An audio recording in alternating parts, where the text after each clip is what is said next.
Oke, salam Mas Budiman. Sebenarnya agak kagok aku panggil Mas karena dia teman seangkatan dulu saya waktu liputan bareng di Kompas. Aku panggil Budiman aja lah.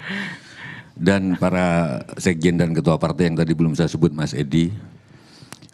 Will Rogers, komedian Amerika, pernah berkata bahwa politik itu mahal. Bukan untuk menang, bahkan untuk kalah pun itu mahal.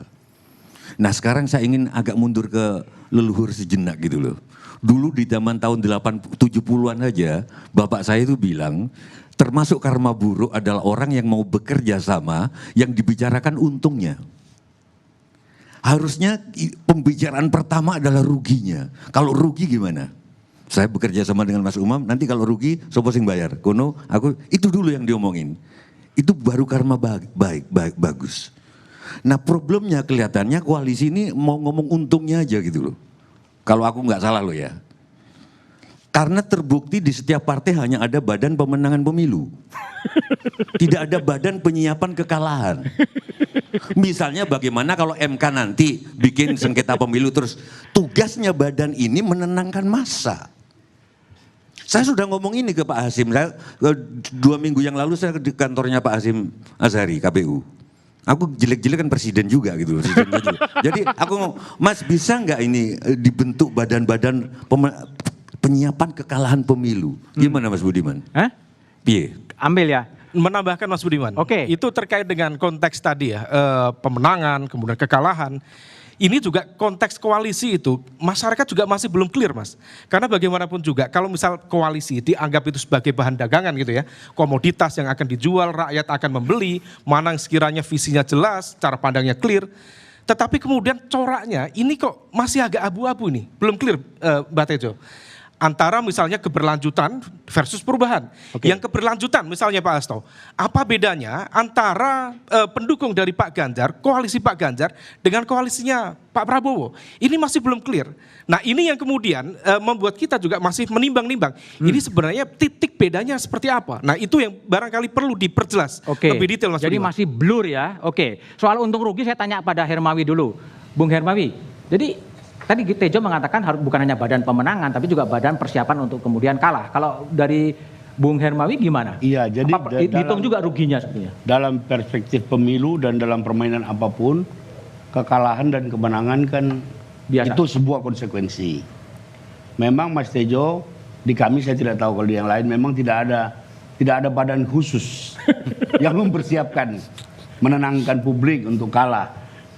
Tapi ada orang-orang tertentu yang memang kerjanya, motifnya itu menciptakan ketenangan. Dalam rapat-rapat kita juga kan selalu begitu. Tapi poin saya begini, perubahan, apa yang kami usung perubahan itu sebuah keniscayaan.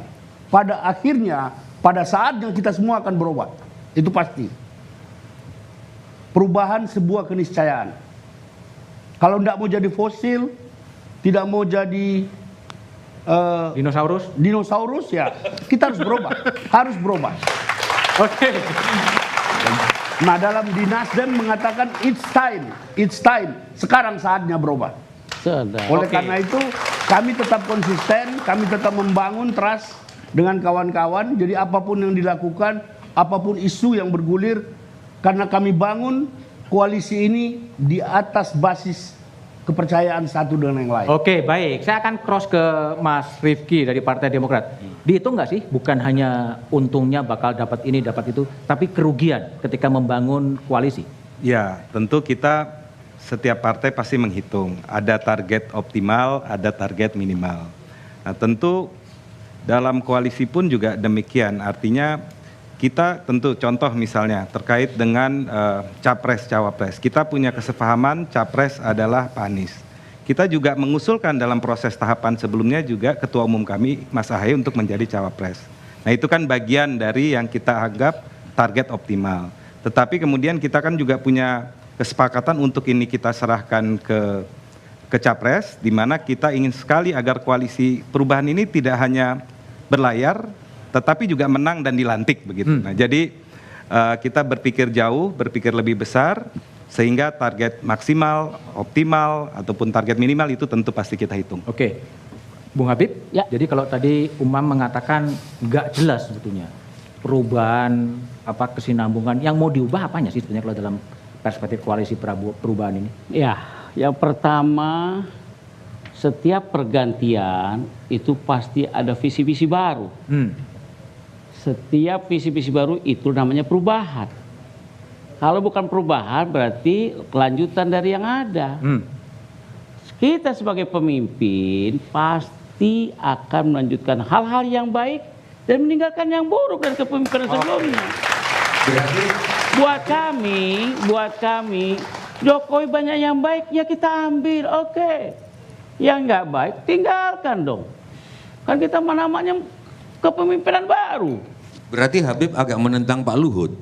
Biasa kita Pak Luhut pernah bilang, apanya yang mau diubah lagi udah bagus. Iya. Berarti menentang Pak Luhut. Udah asik dia dengan jabatan loh. Berarti Jadi Bang Luhut ini udah happy, udah lupa dia melihat ini. Kami yang masih muda pengen asik merebut perubahan ini. Oke, baik.